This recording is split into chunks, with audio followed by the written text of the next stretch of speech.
Hey,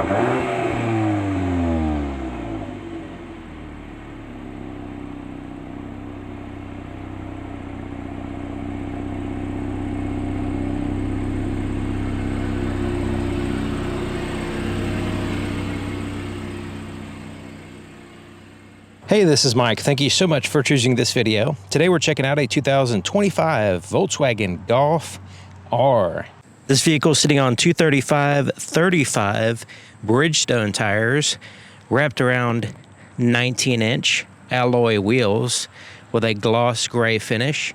It also has a high-performance braking system with ventilated and cross-drilled rotors in the front, oversized as well, and ventilated disc rotors in the back. The name of this color is Lapis Blue.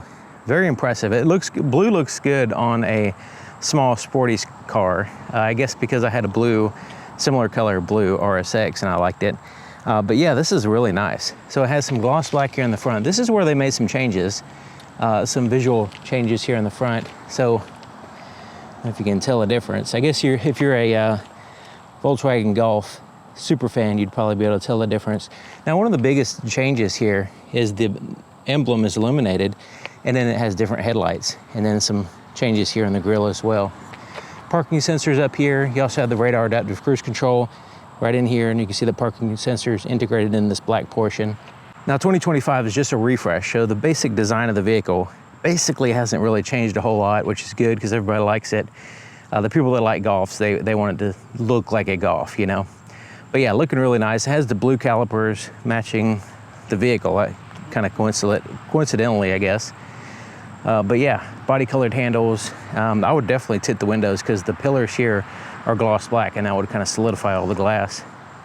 And it looks cool if you have it tinted. This is what the key looks like, and it has the R on the back, looking nice. Full proximity key, physical key on the inside as well. The way it works, you just put your hand behind the handle to unlock it, and then to lock it, there's a little dimple right here, and there's a sensor there, and it'll lock the doors. There's also physical location here on the driver's side only. Here's the inside of the passenger door. Soft touch materials here, and then you have the hard touch at the bottom. Somewhat soft armrest here, but yeah, large pocket. It's like felt line, sort of like a tennis ball type felt there on the inside. This is completely open here. So the seats are a combination of cloth and then this leather material. And then it has like this carbon fiber look here on the side, and then the blue piping looking nice. Here's our heated and ventilated seats. Now these bolsters are tiny bit intrusive, but other than that, they're mostly comfortable. Not a big deal. It's really not, I mean, it's one of those things where depends on how you fit in there. You know, these are not adjustable. So, you know, if you can fit in there and it feels comfortable for you, then good. It's actually fine for me. I mean, it's not really a big deal for me. So right here is the floorboard, and you can see there's a little bit of tapering there, floor mat snap in place. Hard touch surfaces down here, and then you have a little net pocket there. Non-locking glove compartment, but it's really nice big compartment there. Then it has like this metallic accent there, looking pretty good. And then a kind of rubbery, soft, non-reflective dash. And check out that huge screen. We'll get to that soon. It does have the sunroof. Inside of the back door, very similar, except for you have hard touch surfaces everywhere, almost soft here and here, but that's about it. Then the back seat, bench seat. It does have the armrest that you can fold down. It has cup holders, nice and soft. I wish the armrest in the door were that soft. It does have a pass-through as well. The latch system for car seats is right here, so just kind of fold those down to access it. It's on the outer seats. These are heated seats as well. You can see the heated seat controls. There's USB-C ports down there. Heated seat controls here. You can also adjust the temperature, and then you have the net pockets on the back of both front seats. You also have these smaller pockets up here, if you can tell. It's like a pocket here, here, and then the larger one at the bottom.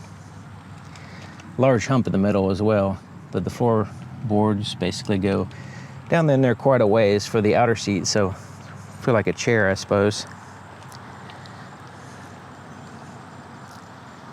but these seats are not really bolstered or anything. The fuel door is locking and it's here on the passenger side. And it has a cap, tether, and a little place to hang the cap here. So a little post, and just put it right there. So that way you can not only have a place to put it while you're pumping gas, also it reminds you to put it back on so you can't close the door until you put it back on. Now it does recommend premium fuel for this vehicle. Looking at the back, it has a black shark fin antenna here, and then the rear spoiler kind of sticks out and is half black, half blue, or half body colored in this case. And then it has, you can see the airflow there. The third brake light is located in here as well. It does have a rear wiper, which kind of takes a little bit away from the sporty look, I suppose. Full LED taillights. And just check out my night video. I have a video on all the headlights, taillights, and how well the headlights work, and interior lights, ambient lights, all that stuff. And check out the quad exhaust back here, looking nice and sporty. Then you have these diffusers. I don't know how functional they are, but they look cool. Parking sensors back here as well. There's one there. Now this trunk area, this actually opens up where the backup camera is located. It's in the center and it keeps it covered, but it's also the handle, so you can release that like so. And the camera is not exposed, so it stays hidden even though you have this open. So that way you don't, touch it with your finger or anything, get smudges on it. It pops out when you need it. Under here is a place for reflective triangles, and then it's all hard touch surfaces here. If you have all the seats occupied with passengers, this is the cargo space. Now it has this shade right here, and it's easy to take out, and me personally, I would just take that out because it gets in my way all the time. It really takes away from the convenience of having a hatchback, because that's just, I don't know, it gets in the way all the time. So we do have some bag holders here, there. There's also a 12-volt power supply right here. And then you have a light, which isn't all that great, little spoiler for the night video.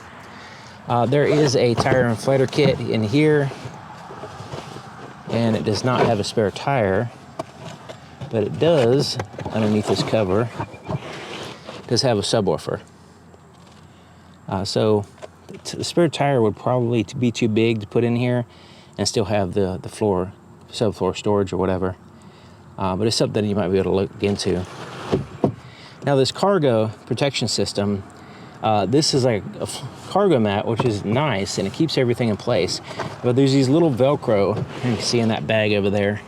But these are little plastic pieces that you can put in here to keep your stuff from sliding around, and it Velcros on the surface, which is nice. I really like that. I really don't like things sliding around in the back of a trunk, especially expensive equipment or groceries or whatever. You don't want things sliding around in the back while you make a turn, or even have to worry about that. Little storage compartment here. Now you can fold these seats down.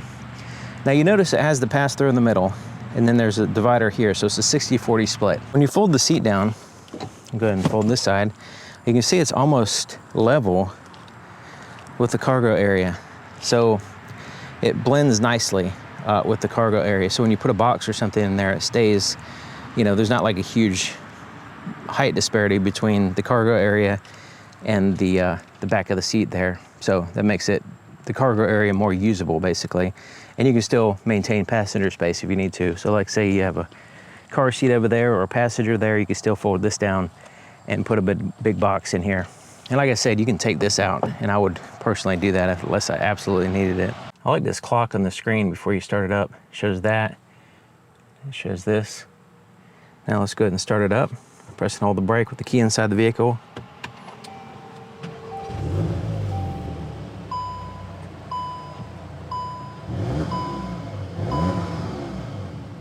Now when you change the drive mode to race, it has a little bit of an exhaust note difference. A little bit deeper. Here's the floorboard in front of the driver's seat. You can notice this floor mat snaps in place. There's the accelerator, brake pedal, all sporty pedals, and then the footrest is excellent over here. Let's take a look under the hood. Now you notice the latch is covered by the doors to keep it from accidentally being open when the door's shut. There's the illuminated emblem there in the center, looking cool. And it's getting a little bit not very bright today, so we get to see it. So the latch is right here in the very center, and it does require a prop to hold it up. The hood's not too heavy, and there's a prop here, and it swings up and goes right there. So you'll notice the latch, it releases, there's two releases, one there and one there. There's two safety catches. So you can see on the hood, one there, one there. So it has a very secure hood, and you can see there's seals around the outside of most of the hood to keep the airflow and the under control, and also the heat and noise and stuff like that. So it has a turbocharger, and the turbocharger is back here. You see the heat shielding against the firewall because it has that turbocharger there. It has a plastic cover, but it does have some foam underneath it as well. You see the oil filter is easy to get to right here. Battery is easy to get to. It's right here. This vehicle is powered by a 2.0 liter 4-cylinder engine paired to a 7-speed dual clutch transmission. Now it goes 0 to 60 in 4.5 seconds. Pretty impressive. And it is 328 horsepower between 5850 and 6500 RPMs, and 295 pound-feet of torque between 2000 and 5850 RPMs. Now the torque being in that 2000 range, so that low RPM range the torque is delivered, is really good, and it's a broad range as well. So it comes in at 2000 RPMs, it goes all the way out to 5850 RPMs. So that's why the vehicle feels like it's so impressive as far as acceleration and everything. Now it does have the blind spot detection system, and the indicators here on the inside of the mirror. So it's right in here versus the ones that have it on the mirror. So it eliminates when there's a vehicle in your blind spot. It also serves for the rear cross traffic alert as well. So the driver's side door is just like the other side, except for it has a few more buttons. We have one touch up and down windows, non-laminated glass. And you do have power folding side mirrors as well. So we just turn that knob all the way there, and it'll power fold them in, kind of swing up a little bit, and then you can put it back in the middle there. And these are heated side mirrors. Now the driver's seat has two-way lumbar adjustment, 3 presets, and a power seat. But yeah, look good, feel good, have that sporty look without being too uncomfortable. Some sport seats are a little bit too uncomfortable for me. And to the left of the steering column, there is this is the cluster for the headlight switch, but it also has the front and rear defrosters, and I show all this stuff in the night video as well. Tilt and telescoping steering column. It locks in place here.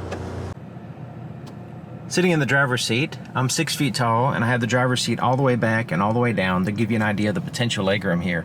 And it's great. I mean, I definitely have to pull it up because it's too far back for me to drive. So if you're over 6 feet tall, should have no problem. So pulling it up 4 or 5 inches or so, I'm able to have a good angle on the footrest, which is nice and large. And I'm able to, with these size 13 shoes, I can reach the pedals, and the angle is nice. Some footrests like bottoms out, there's a top part that gets in the way. This one has plenty of room here, and just overall lots of room to maneuver here. And here are the sides of my legs, no problem as far as just overall room. Now the steering wheel is a leather wrap steering wheel with the blue stitching there on the inside. Feels good. Now the steering wheel is not cushy and soft. It's more of a sporty steering wheel with the grips here, and you have little dimples here on the end, and then smooth material there on the top and the bottom. Little blue accent, as well as the little R for race blue accent here on the steering wheel. Now these are soft touch buttons on the steering wheel, so sometimes you can, if you're not careful, accidentally press a button while you're driving. And you can see it has the paddle shifters there on the back. Now the cruise control is here on the left side. You have a little race button, and then the volume for the radios here. Change to the tracks is over here, so you can see the bottom part is for the radio. And then these buttons correspond with the screen for the most part, except for the heated steering wheel and the voice recognition. We'll get to that in a second. Windshield wiper controls are here on the right side. Another notification. Just think about modern vehicles, they're constantly beeping at you. Beeping, flashing, vibrating, all kinds of annoying things. And then the turn signals over here, and also your headlight dimmer switch as well. It does have automatic high beams as well. Okay, so this screen looks pretty cool. It has a lot of detail, and you know, digital speedometer there in the middle, kind of traditional dials just to make it look cool. But you can change the way this looks. So you have this view button right here, and I'm just gonna cycle through so you can see the different views here. Gotta clear the notification, of course. All right, there we go. So that view, that's more like a sport view. That's just a more minimalistic or modern look. And it goes back to this one here. Now scrolling up and down, you can get different information there in the center, including the navigation map. Now when you have the navigation map up like this and you change the view, then sometimes some views are better than others, like that one makes it go away. But yeah, you can see it stays there in the background on some of them, not all of them. Now when you have the cruise control set, this center part right here with the little car has like a little animation thing going on, and it looks kind of neat. We'll look at that while we're driving though. But yeah, it's pretty neat. I don't know how useful it is, but you know, it's a neat little thing that they add there in the center. So in the 2025 model, it has much larger touchscreen here in the center. Now this is basically the same touchscreen you'll find in all the Volkswagens now, including the ID Buzz, and everything has the same one. It's fine, it looks good and everything, and it's for the most part well done. There's a couple things that could be improved, but yeah, it's pretty good. So yeah, you have these different views here on the home screen. You have a pull down at the top. You have some buttons here at the top, quick access. Like if you want to go to the navigation, you can do that as well. You can do searches, that kind of stuff, and then your phone, and then whatever your radio is doing. So let's go to radio here. Go to radio. There's the volume button, by the way. So yeah, it has satellite radio, AM, FM, internet radio, and of course you have Bluetooth, Android Auto, Apple CarPlay, that kind of stuff. Now the climate control is also here on the screen as well, so you can hit this button to climate control, or there's a button down here. So yeah, hit that, and then it pops up the screen, and you can choose what you want to do. You have fan speed, recirculate the air, that kind of stuff, front and rear defrosters, where you want the air to blow. Now you have this button right here. It goes to all these different icons, similar to like a cell phone, and you can go in here and do your adjustments, whatever you want.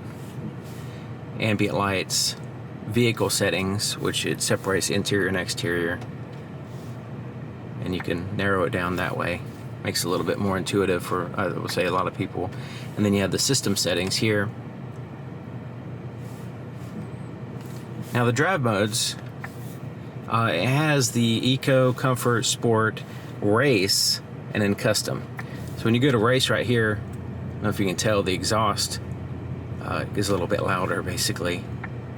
Sport doesn't have that, Comfort doesn't have it, it's only on the Race mode. And you have the quick access button here for that Race mode, that little blue button there. So yeah, you also have heated and cooled seats. You can adjust down here. It's 3-stage for the driver and passenger, heated and cooled seats. Your climate control, temperatures can be controlled here with this little slider here. And then you can, as you control this one, you can sync this one if you want. And this is the volume for the radio, like we saw before. You just slide your finger here. Now, you know, some of the stuff, some people prefer a knob, you know, but that's just the way that that's the way this vehicle is. There's a lot of soft touch buttons and sliders and stuff like that. So something to get used to if you're not familiar with. There's some little quick access buttons here, so you can quickly go to your assist systems here. Your climate can pop up. Your drive modes can pop up here. And then this is for your parking menu. This is where a park assist system, which you can you know, find parallel or perpendicular parking, and it'll help you park. Basically, you can also access the camera here without turning on putting in reverse. So the camera has active guidelines, and it's not all that great. I mean, it's fine, but you can see it's more, I don't know, it's just not all that clear, right? You have this view here, it's like super wide, and then you have this view, and then you have your parking sensors. Parking sensors are very sensitive and useful because they show you visually where things are around the vehicle as you get close to them. The camera system can be improved.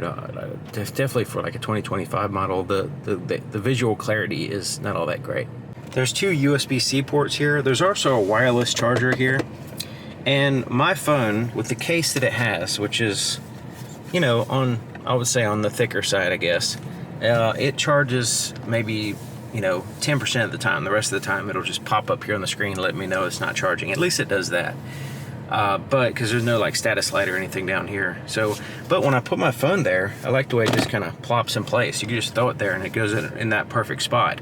So I like the way it's designed, to where you can just throw your phone in there, and if it charged, that would be great. But, you know, for some reason, with my case, in addition to this rubber floor right here, like it has this rubber floor that I don't know if I could take it out right now, but anyways, you can see how thick it is. But yeah, you could take this out, clean it, put it back in. It's hard to do it with one hand, but that can come out, and you can clean that whole area. That whole rubber piece can come out. But, you know, I mean, if your phone case isn't as thick as mine, it probably will charge fine. You just throw it in there. And like I said, it's just really nice to just be like, you just throw it in there and it goes in perfectly in place. But yeah, see if it's actually, it'll show up right here if it's charging, and that's the only way you can tell it's charging. And sometimes it'll show that it's charging, but then after a minute or so, it'll pop up saying it's not charging. See if it pops up. So here's the start button, how you start the vehicle. Here's a little place to put some pens or whatever, or sunglasses. And here's the shifter. So it's an electric shifter. And so let's go ahead and put it in drive. Pull it on all the way down. Pull it down again, goes into sport mode. Back again, it'll go into drive. And you'll know what gear you're in because it'll show here on the screen. So when I go into sport, it goes to S1 and then drive. And of course, you can use paddle shifters if you like.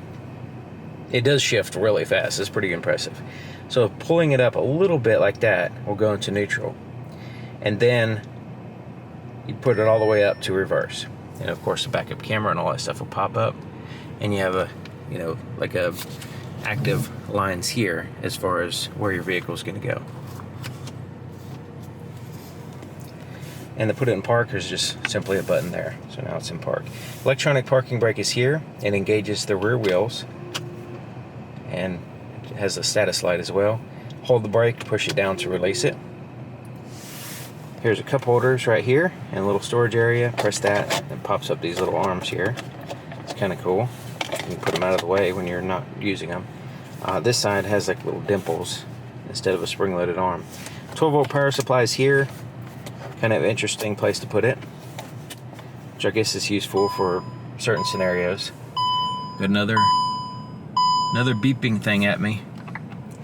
All right, and now armrest is kind of small, but it's fairly soft. It's not really a problem, but not really going to share it with the passenger. Now this is latched. It's also ratchet. So as I lift it up and push it back down, I can lift it up, push it there, so I can adjust the height really.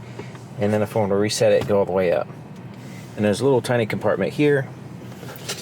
Get my business cards out of the way so you can see in there. Nothing special, just a place to put some stuff. Now there is little places for wires to go in and out of this compartment. There's no connectivity or anything in there, but you know, just in case you put a device or something in there and you want to plug in here, I guess you can do that. The rearview mirror is an auto dim rearview mirror. It's auto dimming now, actually. And then up here we have these tap lights, and they're dimmable. And how you dim them is you press and hold it, and it'll dim, and then release it at the brightness that you want, or you can just tap it to go out. Now in the night video I show, it has like this little frame. You don't even have to press them, you just put your finger close and they turn on. It has this little illuminated frame so you can find them easier, really nice. And then you have these buttons here for the turn on all the interior lights, have them not turn on with the door, and then you have roadside assistant buttons over here. This is for the sunroof, which is like a swiping design. I just put my hand close to that and it starts turning on. And then you have an emergency button up here. Now the headliner is a black cloth, and the visor is a vinyl material, which I like. I'm glad that they didn't just continue with this as a cloth as well. The vinyl is easier to clean, more durable, and it's something you're going to touch with your hands a lot, so you want something just like that. And the mirror has a light there, a little clip. Now this slides, but it doesn't cover all the way, so something to consider. Now the sunroof has a shade that does not block all the light. It's just like a little piece of cloth, like a net or something going on. And so yeah, it's manual open like that. And then you have this little swipey thing going on. So we'll just swipe it back and see it go back here. Swipe it again, it goes back a little bit further. Swipe it forward.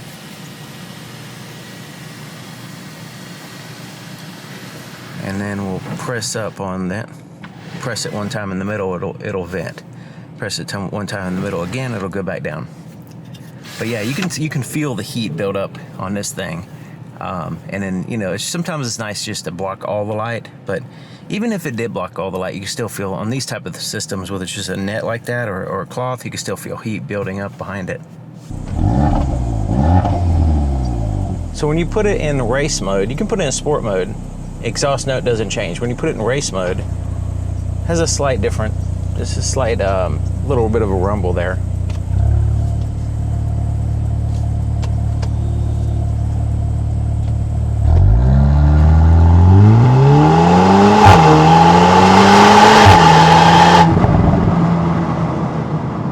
Feels pretty solid.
All right, I got it in sport mode, and we're just gonna floor it and see what happens.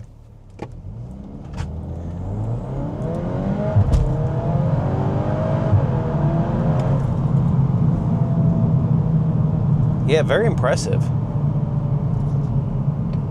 That shifting is instantaneous, basically. No wonder why the automatic transmission is considered faster than the manual, and they got rid of the manual. So I guess 1% of the people that were buying it were going to get mad, but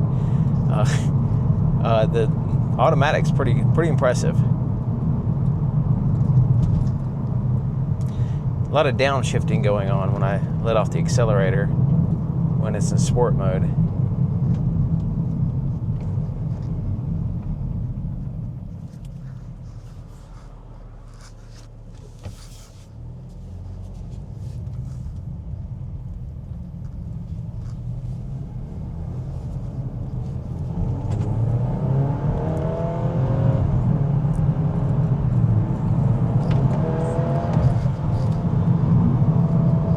By the time you start having fun, you reach the speed limit around here anyway.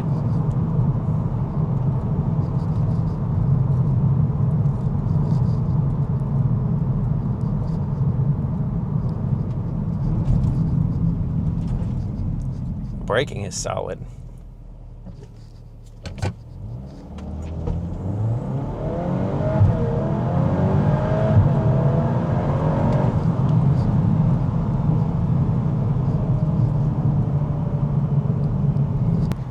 This new screen that Volkswagen has is pretty cool. It has this like little game animation looking thing.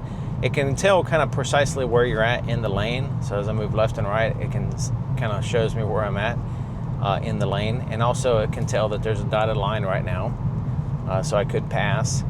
And when you have the adaptive cruise control on, you know, of course it has the radar system active in addition to the camera. So it's getting all that information now. So now we have a solid line. It's showing that here. But yeah, as I swerve around in the lane, it'll show me where I'm at pretty real time. Also, you can see the road curving there as I go. So yeah, it's pretty cool, that little animation. I don't know how practically useful it is, but it's a neat little thing that to some degree diverts your attention from the road. But it is kind of neat. Basically, it tells you how precise the system is able to, you know, tell how you're driving and where you are in the lane and what's in front of you and what's around you.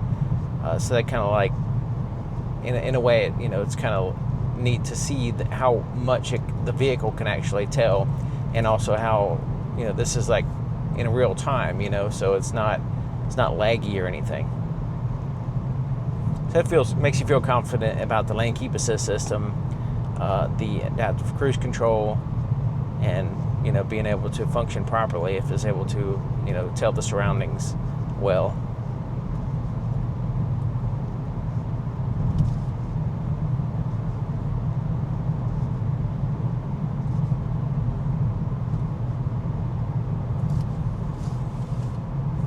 See how well it holds the lane here. It's telling me to put my hands on the steering wheel.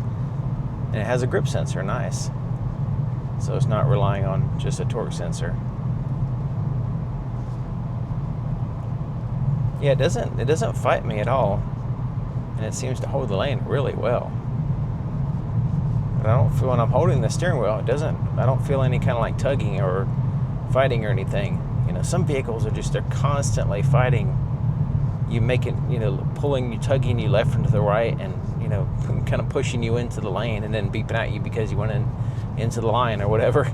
It's ridiculous. This one feels good. This is really well done. The lane keep assist system.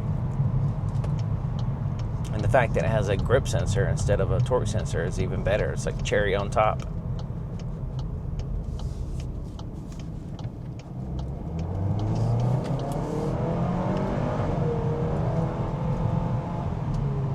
Yeah, even in normal mode or comfort mode, which I have it in now, still feels really good. Gives you that power when you need it. Of course, when you first hit the accelerator, a little bit of a lag there, but once the RPMs rise, it's very impressive acceleration. Very satisfying. So let's go ahead and resume this. What I like about the Golf R, what really stands out about it, is that it's a fun, sporty vehicle, but it's still very practical.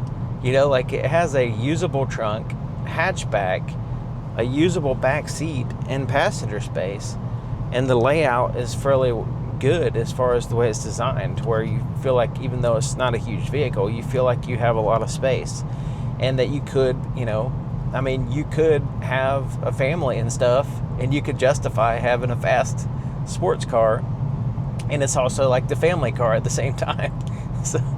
So yeah, that's pretty impressive what they were able to achieve with this vehicle.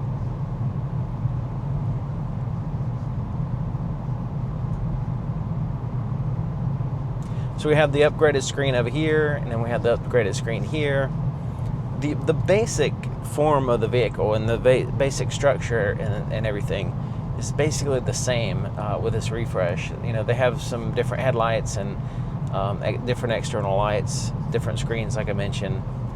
So, you know, some upgrading the technology here and there, and also the, you know, like the horsepower and just little subtle things that's going to be upgraded in this refresh, and you know, starting in the 2025 model. You know, it's just kind of bringing it up to speed as far as today's technology, for the most part. But it's still giving you that, you know, dual clutch, sporty feel with the acceleration and the engine power and all that stuff. You know, like it's a Golf R, right? You know, it's not really going to be, as far as the driving experience, it's not going to be drastically different. You're still going to have that really well done drivetrain. Suspension is really nice too.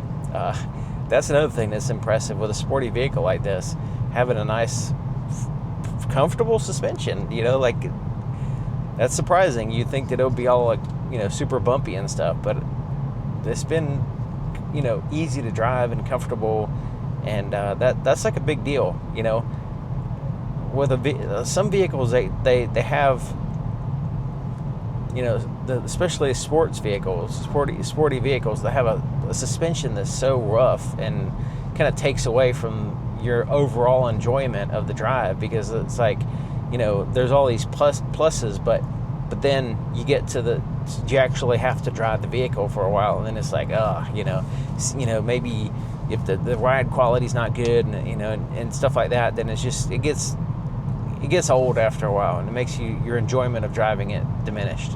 This one, the seat comfort is fine. It's not like super great, but it's fine. No issues. The ride quality is great for what it is, for what the vehicle is. Just enough stiffness to be sporty, but also not like jarring either.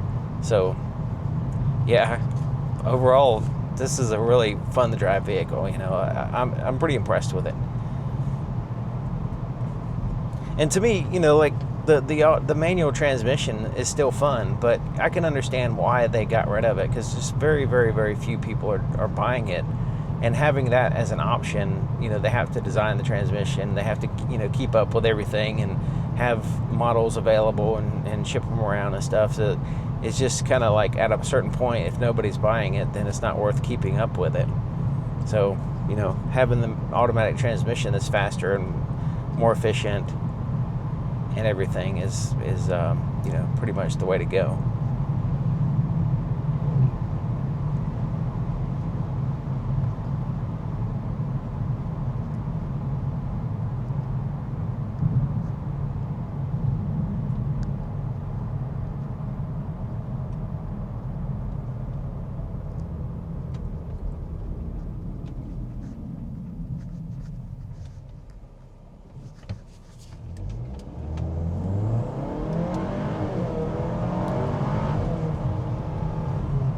Yeah, you don't even have to put it in sport mode. It's just there.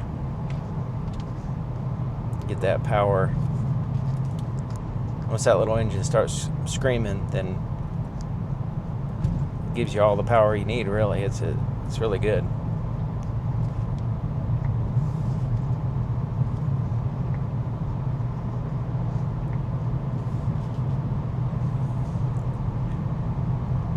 Very confident cornering too. I had to bother slowing down. It just stays flat and no rolling, leaning. Now those are fairly mild, you know, turns, but are corners.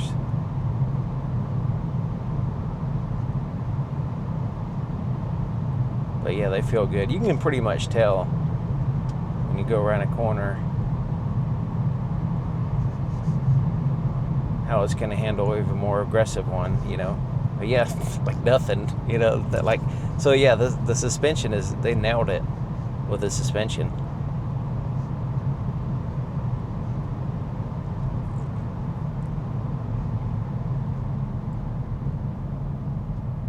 Braking is solid.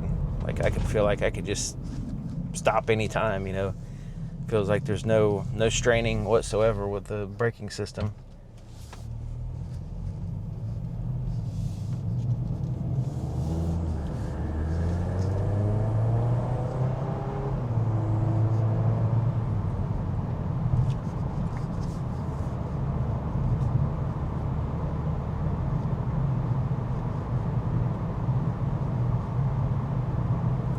Yeah, there's a little bit of a lag with the turbo, you know, pretty common. But I don't feel any lag with the transmission. Like, sometimes a dual clutch transmission will, you know, have a lag which adds to and compounds with the turbo lag, which can be a little annoying. but this one just feels solid, fast, and responsive once you get over the turbo lag. I don't know if you can tell, but the only thing I hear for the most part is just some wind noise.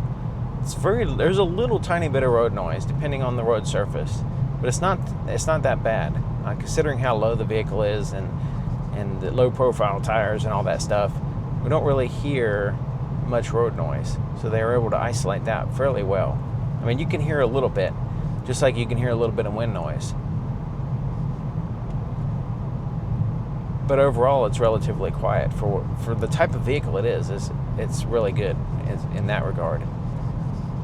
So we have a good suspension system that handles the bumps and everything. It has, of course, great drivetrain with the acceleration, braking, handling, all that stuff. All that's impressive.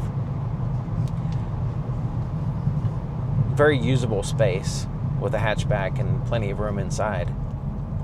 And, you know, the new technology is doing well as far as the upgrades here. Having a larger screen is nice. Basically, this is the exact same screen you'd find in, pretty much all Volkswagens now, this screen here. This is just kind of getting this model up to speed to the rest of the Volkswagens as far as this screen.